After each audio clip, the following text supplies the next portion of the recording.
Sunday Surefire Podcast. It's your host this week, Aaron Downtown Brown. I got the co-host, Ethan Weaver. Aaron, how we doing? We are certainly doing week four is behind us, Ethan. How'd you make out? Honestly, it was a pretty rough week for me. If things just didn't bounce my way, I had a lot of injuries. I put Christian Watson back in my lineup, thinking he would make things happen with Jordan Love, and he got the high ankle sprain.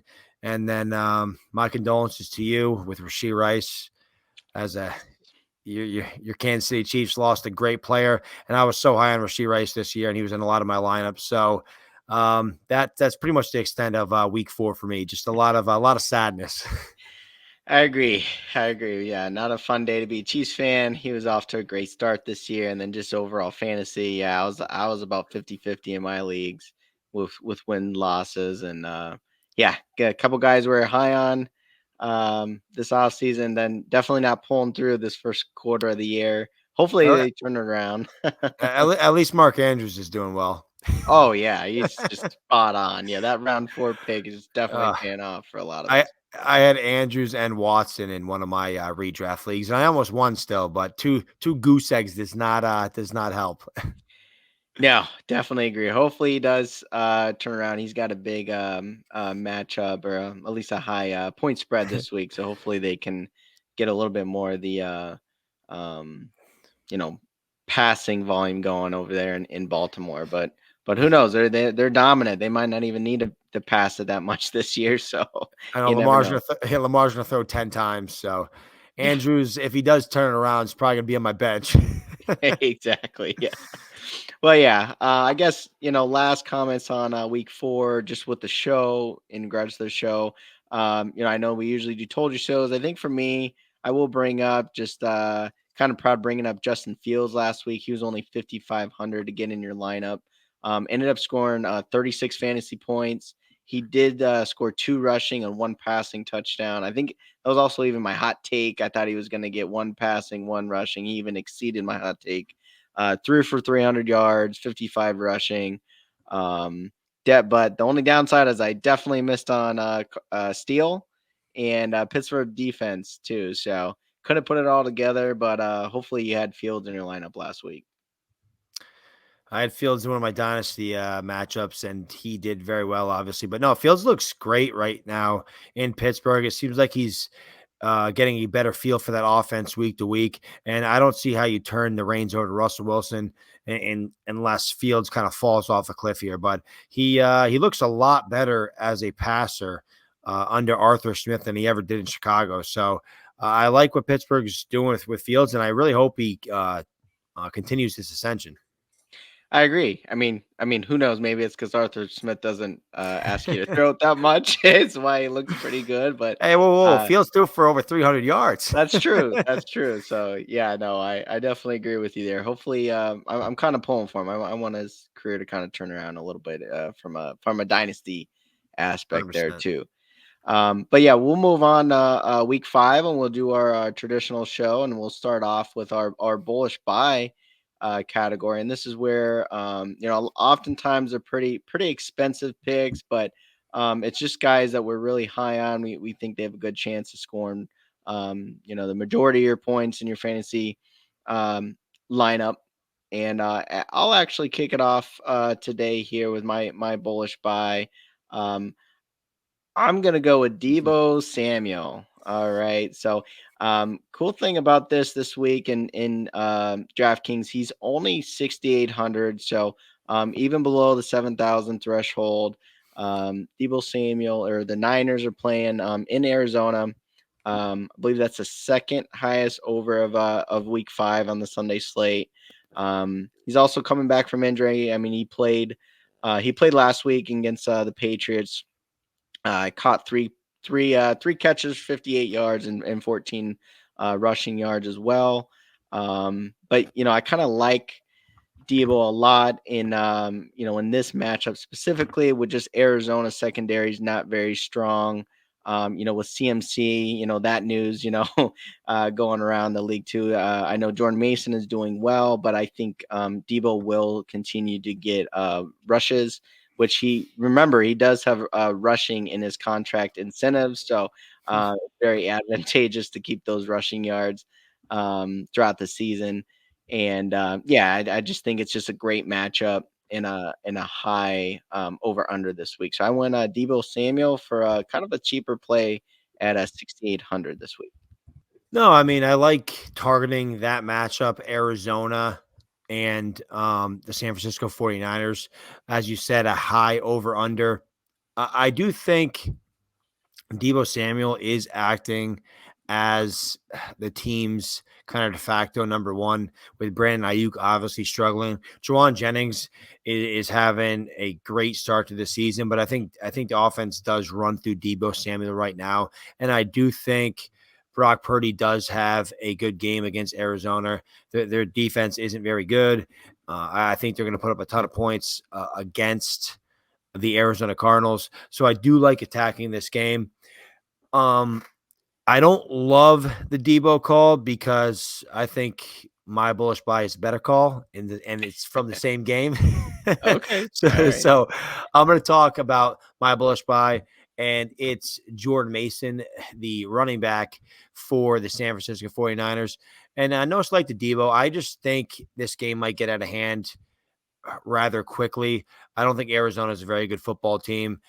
I think it's going to lend to a lot of touches for Jordan Mason, who costs $7,400. The Arizona Cardinals, they rank 29th against running backs, allowing 146.5 rushing yards a game, which ranks 28th in the league.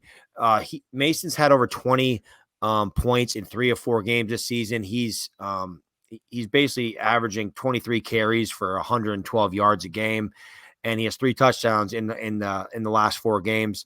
I just think Jordan Mason is going to get all the work he can handle against Arizona. I think they're going to be up multiple scores. They're going to have a positive game script. And I just don't think Purdy's going to have to throw the ball a ton in the second half, kind of like the Patriot game this past weekend. They just kind of put it in a cruise control and let Jordan Mason do his thing. So I expect a big day from Jordan Mason this weekend. But I think if there was a second um, breakout or standout player from this game, I think Debo would be my second bet. So I definitely don't hate the Debo call because I do think it's only a matter of time before we start seeing Brock Purdy tossing multi-touchdown games here. So, but I do think it's going to be a big Jordan Mason day.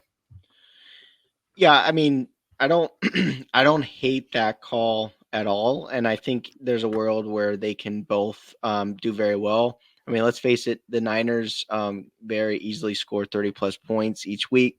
They did it last year. They just did it last week as well against the Patriots. So I think in a 30 plus point day, you can get a little bit of Devo, a little bit of Mason going on Yeah. in your. I mean, there's sometimes you can throw them both in your lineup. I don't, as you know, I kind of hate that in fantasy. I don't usually like to throw them, but Your I pet think peeve. that there's some occasions I think it works out. So yeah, I'm not gonna disagree with you there. I think the one fact that this is a in conference game, um sometimes kind of hypes it up a little bit. I think Kyler Murray, I mean, he showed it last year when he came back. The Cardinals actually beat the Niners late season last year as well. So I think there's chances where Kyler Murray can keep it interesting and score a little bit and put on just enough pressure on it to make Purdy throw the majority of the game as well. And if it does get out of hand, hopefully it's a little bit later on, or maybe Debo's damage has already been done. Is kind of what I'm hoping for there. But yeah, no, I like that call. I mean, we're both targeting that game, so I definitely can't hate it there. So good call outs on the Niners Cardinals game this week. We'll go ahead and move on to our two deep section, and this is where we talk defenses. A lot of times, if you really want to do really well in the tournament play, you definitely do have to hit on your defense too. You got to at least get 8+ points each week too. So I'll go ahead and kick off this category here with our defense. And to me, it was kind of hard to pick these guys, but they really proved me wrong last week, and I'm gonna go with the Denver Broncos this week. So for a couple reasons here. So Denver's playing the Raiders this week in week 5. First off, the first thing that you see in the DraftKings lineup is they're only 2,900, extremely cheap, under 3,000 defense. As I said, they kind of proved me wrong last week with my Brees Hall call. I didn't think they could do it 2 weeks in a row, but they really have turned that defense around. They were really putrid last year in 23, and they really have starting to play a lot better team defense too. So kind of centering on some of those stats that I said that they've been turning things around with, where they went from the worst depth of tackle last year in 2023 to the 7th best. So they're averaging 3.6 yards depth of tackle now on their run defense, and that's really where a lot of things start. Is if you can stop the run, then you can start doing a lot more things on defense too. So they've turned that stat around. They also have the second most sacks in the league at 16, and actually the most that you can pick in this slate of games, because Minnesota's leading the league with 17 sacks. So they're of course, playing Sunday morning. So yeah, getting the defense with the most sacks, getting better run defense, and then playing against the Raiders without Devontae Adams. Patrick Surtain is already playing really well. And the last kicker here that I like is the over under is only 36 points, so it's not going to be a lot of scoring. So I think a lot of hopefully 3 and outs or just third downs ending in sacks is kind of what I'm going for there. So I went cheap defense at 2,900 Denver Broncos. I love the call, and great minds think alike, Aaron. I have the Denver Broncos too. I think Oh, okay. yes, I think Denver is in for another double-digit performance fantasy-wise. They've had double-digit fantasy points in 3 of the 4 weeks so far this season.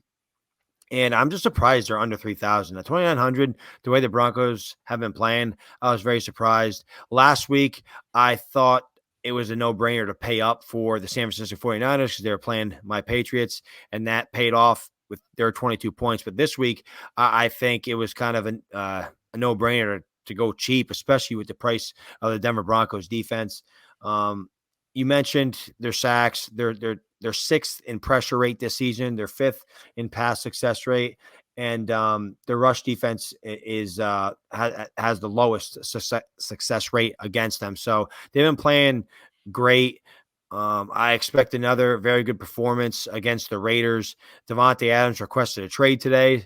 He was hurt last week. Is he going to play this week? I'm not sure.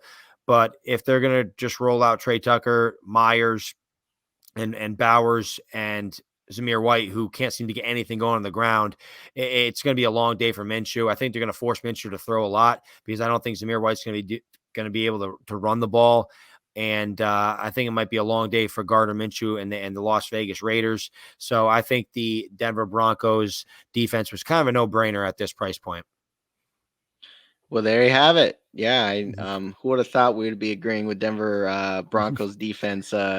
Just in 2024. But I mean, yeah, just they're definitely a year different, new year. Definitely, stats are showing they're turning that around. So, kind of neat there. But we'll go ahead and move on to my personal favorite section. This is going to be the pick six category, and this is where these are your top value plays of the week. And one thing I like this week with at least my personal lineup is the fact I went a little bit cheaper with my bullish buy with Debo under 7,000. I was able to still pay a decent amount throughout my lineup. So I will warn you that some of my pick six guys are a little bit higher than what I'm not down and dirty as as much as past weeks. Aaron's cheating a little bit. That's what he's saying. A little bit of cheating, but A little cheating today. I'll show you why here. So I'm gonna start off with one of the Sunday surefire darlings preseason, and he was really letting us down start of the season. But I think he's starting to turn it around already. So Yes, he I'm is. so I'm going with your boy Christian Kirk this week. He's 5,700, so still under $6,000. I know we usually go about 5,500, but 57 I want to bring him up for a couple reasons too. Just comes off of 7 catches, 12 targets last week for 61 yards and came down with the touchdown. This week he's playing Indianapolis, which is now we were talking about trends and defenses. They were actually the best slot defense in 2023. And can you guess where they're at in 2024? 32nd. Yes, they've completely flipped that script, and they are the worst slot defense so far in 2024. They've given up 25 catches, over 230 yards, 4 touchdowns just to the slot position alone, and that is before Week 4. So these stats I haven't even updated through Week 4, and we just know that Field just lit them up last week. And Pat Freiermuth. So I think tight ends sometimes get in the way a little bit in this stat, but I think overall with Evan Ingram still out, or even if he comes back, I think they may be a little scared to give him too many snaps. But I think this is a great game to get Christian Kirk in your lineup in Week 5. So that's my first pick 6 of the week. No, I like the call. I like the call. I like attacking the Indianapolis Colts defense through the air. I actually have Brian Thomas Jr. in my lineup. So I do like the Jags receivers in this one. As you alluded to, Fields had a very nice day against this defense last week. George Pickens, who they kind of move him around, but predominantly he's on the outside X receiver. He had a good game, so I do think BTJ can go off against these guys, and I also think Christian Kirk can keep this string of good games going. I was very high on Christian Kirk in the offseason, and he came into the season and struggled through the first few weeks, which honestly I don't think it was his fault. Trevor Lawrence has been playing some absolutely egregious football. I don't think it's a Christian Kirk issue at all. And we need Trevor Lawrence to play a lot better. And if Trevor Lawrence can return to form, I think it's wheels up for this for BTJ and Christian Kirk going forward. But I definitely like this call with Christian Kirk. I do think his good string of good games continues in Week 5. So I can never hate a Christian Kirk call out on this show. There we go. I thought I'd get away with that one. Yes. So let's hear your first one there, Ethan, on the pick 6 category. So I mean, this may come across as a little gross, a little dirty. I do think he's having a relatively good year in Cleveland, but I'm going to go Jerry Jeudy at 5,200. I just think Jeudy has been the kind of go-to guy for Deshaun Watson. I know Cooper outplayed him in week 3, but it was pretty much all Jeudy last week. And I think he has a dream matchup against the Washington Commanders, in which I project the Cleveland Browns to be down in this game for the majority of this game. Negative game script. I think Deshaun Watson's going to have to drop back a lot and throw the ball. And I think Jerry Jeudy, especially if David Njoku can't play, I think Jerry Jeudy is going to have a lot of targets. The Commanders are allowing the most fantasy points per game to opposing wide receivers, the most first downs per route run, and the third most yards per route run. So right now, receivers are having a field day against the Commanders, and the Commanders are putting up a lot of points. So it's kind of forcing these other teams to throw the rock a lot. I believe they put up 42 points last week, and I think Cleveland's going to be trailing, as I said, for the majority of this game. So I'm pretty high on Jeudy this week. I know Judy's been a guy that I really liked when he was coming out, and he just kind of had a disappointing start to his career. And I was hoping he was going to be able to take off in Cleveland a little bit, but Deshaun Watson hasn't been playing very good football either. But I do think this is a chance for Jerry Jeudy to have a small breakout game here. So at $5,200, I thought it was good value to get in your lineup. Yeah, I mean, it's funny. I mean, I think we're on season 4 of Sunday Surefire, and I remember still back in season 1 up until today that one of the easy plays in DFS in the last 4 years is playing wide receivers against Washington. So I think Josh Norman has been there. That way he was like the last relevant corner over in Washington. So it's been a long time since those days. So yeah, I mean, I think you can almost say any wide receiver. I probably want to argue with you going up against Washington. I think to your point, I think Judy is showing flashes here and there. And I think similar to your comment with the Trevor Lawrence comment, we really just need Watson to kind of turn his play up a little bit more even too. So it's a great chance to have a little bit better passing volume this week in week 5. And like I said, I don't hate that play. What did you say that cost is this week? He's only $5,200, so he's pretty cheap to get in your lineup. So, and I think he has a ton of upside against the Commanders. I do think he's going to be the wide receiver one this week against the Commanders over Cooper. So we'll see if that comes to fruition. I hope it does. Yeah, I mean, part of the Watson's performance, you cannot. I mean, I know it's easy to blame quarterback, but I think to your point, Cooper, I think is like leading the league in drop passes this year. So not really, usually what Cooper's known for, but something's going on there as well. So don't hate that call. But I'll go ahead and move on to my next play here, and it's one of my personal favorite guys, and I think we actually brought him up last week. We were hoping he was going to play. He ended up did not.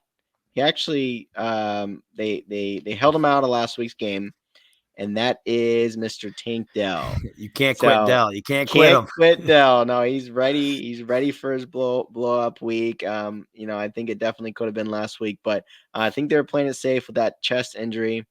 Really shouldn't affect his play. So if he's good to go this week, I mean, I wouldn't think they'd be scared about a snap percentage or anything like that. At least it's not a leg or ankle or knee or anything like that. So, yeah, I mean, one thing about this is Tank Dell's going up against Buffalo. I think in DFS, there's a lot of times I like gravitating towards certain games over unders, but with this one where this is Josh Allen against CJ Stroud, I really like picking players in those games when you got like high profile quarterbacks playing against each other. So yeah, I think Dell should come back strong. Should be a high passing volume game. I think we were talking about before the air. Buffalo were kind of the signature defense over the last couple of years, that shell defense. And you really got to get the ball out quick. So Dell being able to kind of move around, play in the slot and different positions too. I think he can get involved often and early. So yeah, I think and I think game script wise, like it's going to be a lot of passing attempts for both teams. So definitely wanted to get somebody in this game. And I like Tank Dell at only 5,400 this week. Yeah, hopefully you get the Buffalo Bills of the first 3 weeks, not the Buffalo Bills against the Ravens. Exactly. Yeah. So keep that scoring up. But obviously, Tank Dell, anytime you put him in your lineup, he has a ton of upside. We're waiting for that connection between Stroud and Dell to come to fruition in 2024 as it did in 2023. I like this call more so for tournament plays, just because, I mean, week to week, there's just so much target competition with Nico Collins, Stephon Diggs, Dalton Schultz, Tank Dell. You just, right now, it's been the Nico Collins show, and Diggs has been scoring a lot of touchdowns, but we really haven't seen a lot of room for Tank Dell as of yet. Maybe that changes in week 5. But that's why I like it more for a tournament play, because I don't think he's very safe. I think he has a very, very low floor. Obviously, Dell's ceiling is pretty high if he can get back to that 2023 form. But I don't. I don't mind the call, but I don't think it's a very safe call, especially if you're playing the head-to-head. But, I mean, if you're in a tournament, you got to let it rip. Yeah, no, I agree with you there. I think that's a good call out. I think I think definitely with that offense, Tank Dell might be the guy that he's more the boom or bust player so far this year. But it does appear that I mean they want to get him involved, and even when he's not in the past game, they still throw sweeps and different things to him. So it's not like they forgot about him, but I think yeah, just unfortunately he kind of got hurt, but getting back in the lineup, but like you said, hopefully he's a boom candidate this week. But I do agree with you. He probably has a lower floor. But let's move on to your next guy here. Yeah, my next guy here, he's $1,500, and it is a quarterback, Geno Smith. There he is. Those uniforms look nice, but Yes. I just think the way he's been playing this year, under 6,000, I think the price still hasn't corrected enough. I think if his touchdown passing numbers regress to the mean, you're going to see an every week must play in Geno Smith. He's only thrown 4 touchdown passes so far this year, which is kind of crazy because he's leading the NFL in passing yards, right? So Geno Smith, I think if he gets a little more positive touchdown regression to the mean, he's gonna be a locked and loaded QB1 every single week. And I just think the way DK Metcalf is playing, the way JSN's coming to ascension. I mean, even the way Charbonnet and Kenneth Walker are running the football and Charbonnet out of the backfield. This offense is potent right now. I think they're going to jump all over the New York Giants, and I think at a price of $5,900, under 6,000, I think Geno Smith offers a ton of upside. Like I said, I mean, if he starts throwing a few more touchdowns, he's leading the league in passing yards. So I just watched them against the Detroit Lions, and I was pretty impressed. I know Geno threw the hell out of the ball. I think it was over 50 attempts, but that offense looks high flying. I think even if you can get a guy like Metcalf in your lineup this week, I think that would be a good call. Because I do think Geno Smith has a very good. I think he has a very good day against the New York Giants. So I just like the price point. It allowed me to bolster my lineup due to the low quarterback price. Yeah, I love that play too. I think anytime you can kind of spend a little bit less on quarterback and still get your points for the week, it always works out for you in DFS. And unless you got Carson Steele that that gets you less than a point, but I guess I digress there. But yeah, I agree with you. I think Geno Smith looked great um against Detroit in the Monday night game. I mean, just that offense is really kind of, performing more to potential, with the stars they got on that offense, with, kind of kicking Shane Waldron to the curb this year. So, Yeah. yeah, I definitely like this offense a lot better. I think Gino was a breath of fresh air already prior to the season, but yeah, I really think they're kind of flowing a lot better on offense too. So yeah, the matchup against the Giants, I think that's a pretty solid call out there for saving money at the quarterback position this week. So, um, I definitely like that there. And then moving on to my last guy, I think this is a guy I think you're pretty high on. I want to say last year, and I think I think a lot of us even coming into the season, we were really hoping for him to kind of perform at the tight end position, and that's gonna be none other than Dalton Kincaid. So I'm gonna stick to the exact same game. I know I said Tank Dell, but going back to that Buffalo Houston matchup, definitely want to target this game in more ways than one. So I like Kincaid here. I mean, Shakir is dealing with a sore ankle. I mean, I guess so is like half the league as well, but apparently everybody's ankles get hurt. But yeah, dealing with Shakir with the ankle soreness. But yeah, Kincaid just coming off 5 catches off of 7 targets against Baltimore. Didn't look that pretty.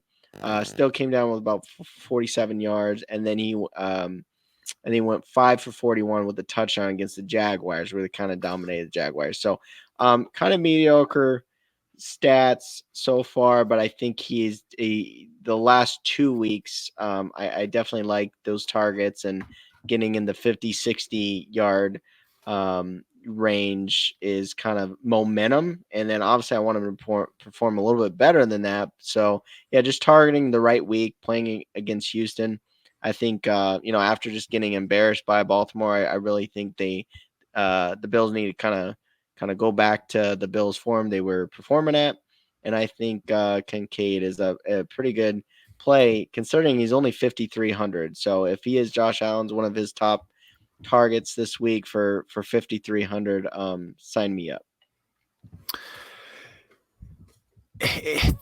2024 has not been the year to pay up for tight ends. So Yes.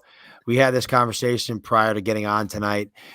If you drafted those top tier tight ends this year, it really screwed you.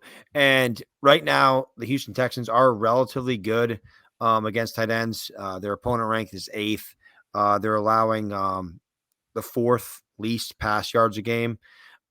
So I don't I don't love the call just strictly because of the landscape of the tight end position, and we haven't seen it from Kincaid.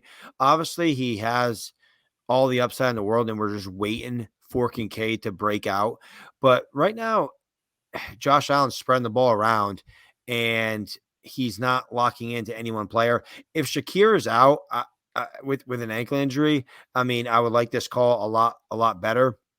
I just think Houston, it's not the juiciest matchup for tight ends. I understand. I understand why you want to play Kincaid because you're expecting a high point total, a lot of passing. So I definitely understand that. And it's not like Josh Allen has other weapons outside Kincaid that are just elite, right? I mean, Keon Coleman he's just okay. He's a rookie, right? I mean, Shakir's probably his the most competition that he has in terms of targets.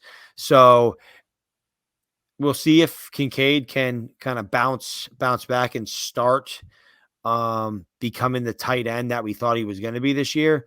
But I think this is a good transition to one of my last guys. I cheaped out at the tight end position because I'm just sick of paying up, and Yeah. I went Tucker Craft at 3,500. Oh, there you go. So I like the picture there. yeah, yeah. So Tucker Craft, I mean, he was tight end 2 last week on 9 targets. He went 6 for 53 and a touchdown. Granted, I understand the Minnesota Vikings, they jumped out to a 28-point lead, and Jordan Love was chucking the rock like crazy. But like I said, I'm okay not paying a ton for my tight end, and I just like what Tucker Craft is doing right now in this offense. Right now, he's playing 86% of the snaps, and Luke Musgrave, who we all thought was going to be the tight end 1 in Green Bay, only played 33%. So when Christian Watson went down, Tucker Craft was second. He was actually tied with Romeo Dobbs in target share at 16.7%. Wicks was number 1, and then Kraft and Dobbs was number 2. So Jordan Love's looking his way. Kraft also has a great matchup against the Rams, who ranked 23rd against the tight end position. So I just think it's a juicy matchup for him. And at the price point of $3,500, I'm willing to take a chance on a guy that played almost 90% of the snaps in a high flying Packers offense. So um, I like cheaping out and saving money at tight end and quarterback this week, and allows me to bolster my lineup elsewhere. Yeah, I like that call just from the strategy perspective. I think to your point, tight ends are really letting us down this year. We thought this was kind of going to be the year of the tight ends where they kind of make us proud, but yeah, definitely they're definitely sinking this year. So I think a lot of them need, even to your point with Kincaid, a lot of them really need to get more involved with the offense before you can trust them in both fantasy, DFS, and all that. So at least you're not risking a lot of your budget here. And then on the matchup with the Rams, yeah, I think the Rams run defense is actually pretty decent this year, but you can throw all over them. So to your point, I think Jordan Love can kind of take his pick out there each passing attempt. And yeah, I mean, I think if Kraft comes down, with another touchdown or something, that can definitely work out for you. Obviously, similar even to your Houston comment, where I think Love's got a lot of targets he can throw to as well. But yeah, I can't argue with the call there, where I think going cheap and to your point, he's playing a lot and Love's finding him out there too. I think that's a pretty solid call too. Yeah, I think so too. Yeah, you wanted to put him in your lineup if it wasn't there. So, yeah, we'll kind of kick it there and over the the pick six category, and we'll move on kind of to a fun part, just to add a little bit of flair to our thoughts here. And this is time for our hot takes here. Another personal favorite of mine here, Better and be I guess spicy. yes. Yeah, we'll see how spicy this one is and see if you like it or not. But I'm gonna actually just bolster up my bullish buy of the week here, and I'm gonna say Mr. Debo Samuel. I even got it on the screen here. So I think he gets over 125 all-purpose yards, rushing, receiving. I think he gets 2 touchdowns. Ooh, I 2 don't care touchdowns. how we get him. He can catch him or run him in. I don't really care. But I think he'll do that, and then I think he'll score you 25 plus DFS points this week. So that's going to be my hot take of the week.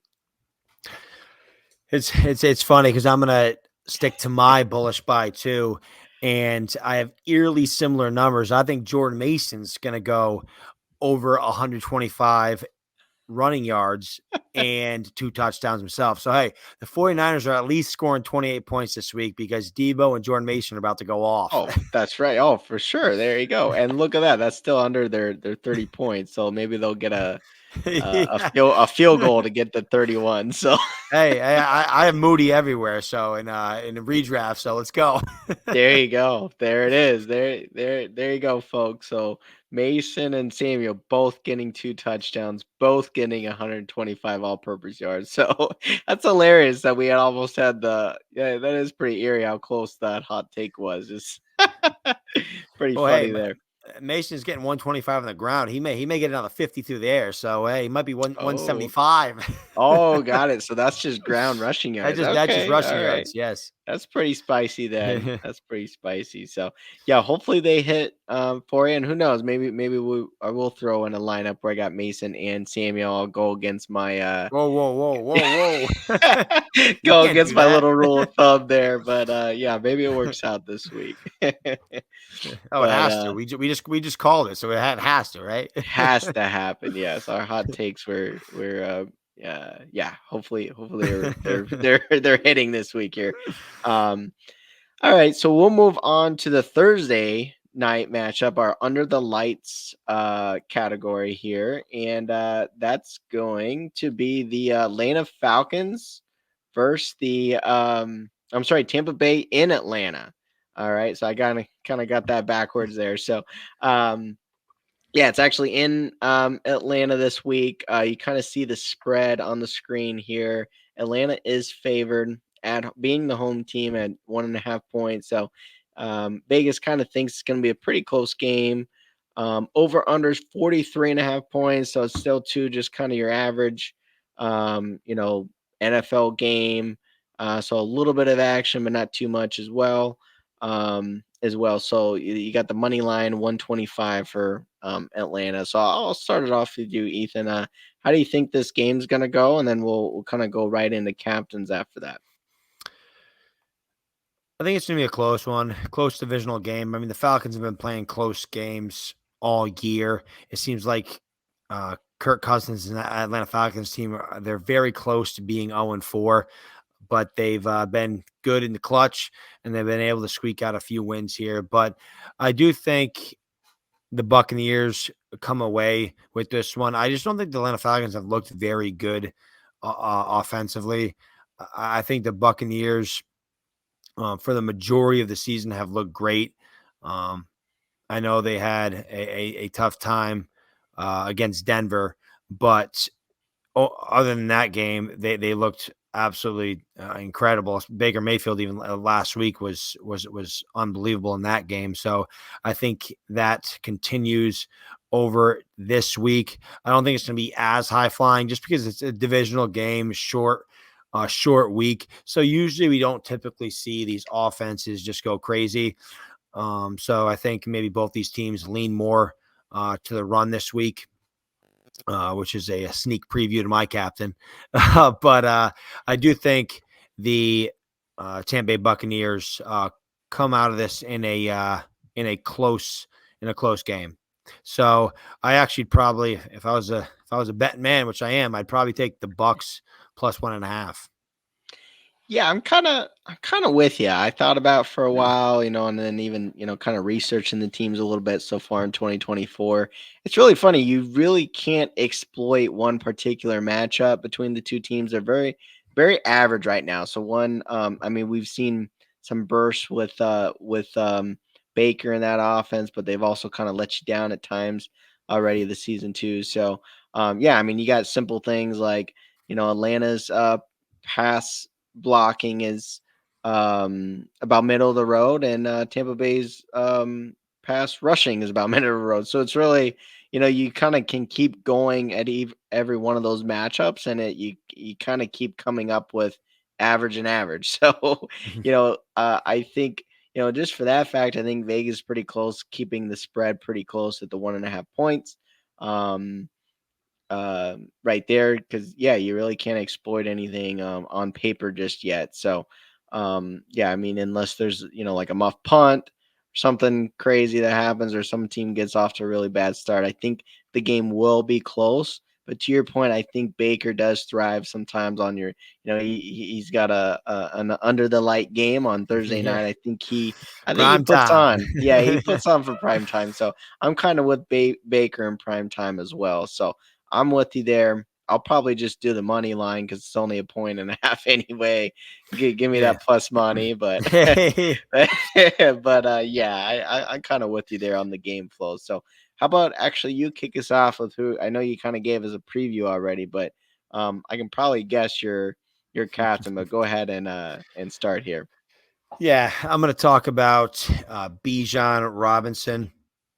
His cost is 14,700, and to your point, this game was kind of hard to get a read on of where is the best match from the field, and kind of based on the numbers thus far, I think the ground attack against the Buccaneers is probably the easiest matchup to exploit. So I went that direction. And also I mean, Bijan Robinson is just so talented. I'm going with the talent here. He hasn't had one of those breakout Bijan Robinson games that we just want from him yet. And I think maybe he does that Thursday night when the entire country's watching. I just think it's time that the Atlanta Falcons, I just hope they unleash him. I know he's been a little banged up. Bijan was. I know Algier actually um, was up to like about 40% of the snaps last week. So you got to, I guess, monitor that. But I mean, if Bijan's out there and he's going to play, I'm okay putting him as my captain. As I said, short week. I think they're going to lean on Bijan Robinson in that run game, and I think it's, in my opinion, the easiest matchup, like I said, to exploit. So I'm going Bijan Robinson, and hopefully the breakout starts Thursday night. Yeah, it's funny. So, yeah, I know we brought up Tampa Bay's run defense last week, and because of the trends and some of that had to do, I was like, hey, is Vita Vea gonna play? I know he was banged up in week 3. So one of our calls was like, "Hey, is he going to play?" And he actually did. So they kind of contained Barkley for the most part. I know Barkley had a couple breakaway plays that really kind of boosted his stats, but it kind of held Eagles a little bit. I think with Vita Vea still in the lineup, it kind of skews just the on paper stats, but yeah, I still, I like Bijan. He is actually in my lineup as well. He's not my captain. And I'll kind of go into a little bit of the reasons why, but yeah, I don't think you can really hate on getting, what's perceived to be one of the best running backs in the league. You just need him to kind of perform here in week 5. So don't hate it. But I'm gonna go a little bit more controversial captain, and maybe this is where it gets a little spicy here. Um, my captain's actually none other than Cade Otton. Oh, Right? So I'll go and only spend 6,000 on Kane on this week as my captain for a couple of reasons here. And really, his last two games, he had 9 targets against the Eagles. He went 6 catches, 9 targets. Came up with just over 50 yards last week in week 4. Week 3, he was 7 for 8 targets and about the same, about 47. So he's hitting about the 50-yard mark the last 2 weeks. Atlanta's only, they're trending being about 22nd against tight ends in daily fantasy, but the key there is, even if he continues this the trend, and I know the numbers don't really jump out at you, but 7 catches for 50 yards as a captain still gets you 16 points, right? So 16 is nothing crazy, but I think in sometimes, unless you have like a one true star that comes down with 2, 3 touchdowns in the game or something like that, sometimes it can work out for you, because I have a lot of studs in my lineup. I mentioned I have Bijan, I have both quarterbacks as well. So obviously I wanted to play. I went a little cheaper, but I'm hoping he gets a mediocre game he has been having, but and then he falls in the end zone once is what I'm really hoping for. If he does that, then I'm definitely in the money. But I that's who I went with. I went Kate Otten this week. No, I absolutely love that call. And he was actually a guy I was thinking about because I think Kate Otten has been very good this year. In PFF's week 4 separation report, he actually ranked number 2 of all pass catchers. So Kate Wow. Otten, he's getting open. He's creating separation. And like you said, he's getting targets. I mean, 7 and 6 receptions on 8 and 9 targets the last 2 weeks. Baker Mayfield's looking his way. So I do like Kate Otten a lot. And he's steadily improving week to week. And this is only a sophomore season. So I mean, we may be seeing a start of a breakout in Cade Otton. So I really like Cade Otton, and I liked him so much. He's I think I'm going to talk about him in a little bit in our next segment. Oh, that's hilarious. Yeah, so I guess on that, so yeah, we bring up with captain plays. There you go. That's our top guys, and then we kind of move on. This year we decided to say, hey, okay, who's your value play? So it's funny. So you're saying, so Otten, we review. Oh, that's hilarious. We even got the same Yes. picture. That's Yeah. hilarious. Yeah, I mean So he's only $4,000. I mean, how can you not put him in your lineup at that price? I mean, Cade Otton, he's a part of this Tampa Bay Buccaneers passing attack, and I don't think he's going away anytime soon. So I definitely wanted him in my lineup, and I was actually thinking about putting him as my captain. But like I said, with my captain Bijan, I mean, technically, if you're just looking at the opponent rank, the Falcons passing attack should be um the best matchup against the Bucks secondary and pass defenders. I just don't really trust Kirk Cousins right now. I mean, Kirk Cousins really hasn't done a ton through the air, which is why I kind of went down to the I think the second best matchup, which was Bijan. But I as I alluded to and just talking about the game, I do think Baker Mayfield and the Bucks are going to come out on top, and I do think Cade Otton's going to be a reason for that in the pass game. So I think at 4,000, it was easy money getting him into your lineup. there you go. So I mean, I guess I can't argue with it if No. he's my captain. So we're already in agreement there. So I definitely can't argue. But I guess going back to my lineup, since he's my captain, I said most of my lineup is pretty studly guys, but I do have one other value guy that I do have to bring up, and I'm pretty confident in him. I would say so. It's gonna be Mr. Youngwei Koo. So he's gonna be my value play on Thursday night. He's 5,400. Like I said, he's really my cheapest play because everyone else is either quarterbacks or top tier guys, right? But Koo, he's averaging 10 points per game this year in fantasy DFS play. So if he can give me 10 points in my lineup, I like that. Sometimes you get a big old fat zero on your Oh, value plays. not from Koo. Not from Koo. He's Not going from off. Koo. Koo is going off. So I mean, he kicked 5 field goals against the Saints. Hey, 58-yard game winner. Come on now. That's right, including the 58 game winner too. So yeah, I mean, Koo's a decent play in my mind. another thing usually was so over unders being about 43 points, that usually signals there's going to be multiple field goals in the game, being kind of the lower 40 range. It's not too high scoring. There's not a lot of touchdowns. So, in fact, I was just going off of that. I was kind of curious what his over under field goals were. So he's actually favored 175 to go over one and a half field goals in the game, favored 175. So pretty high odds to get 2 field goals, and that was enough for me to get him in my lineup this week. No, hey, I love that call because he's also in my lineup. I honestly think we have the same exact lineup except for the captains because I'm assuming so you mentioned you had the 2 quarterbacks. I had the 2 quarterbacks. You mentioned you have Bijan. I have Bijan. We both have Otten. We both have Koo. I'm assuming your last player is one and only Darnell Mooney. No. No. Oh, come on. No, I wanted to get Mooney in my lineup, but it's not actually. It's not. Yeah, Mooney's I my had last enough guy. money. I had a lot in the bank, so I could spend up a little bit more. I got actually Godwin as my final piece there. So Mooney's gonna outpace Godwin. Come on now. hey, he could. We were joking about that. Mooney's kind of, he move over Drake London. It's Mooney time there over in Atlanta. Hey, so it looks like it's going to be a battle of our captains and Mooney versus Godwin here. Pretty much, yeah. We'll see. We'll definitely see. Should be. I mean, I think it should be an interesting enough Thursday night game to keep me awake. I know this last Monday.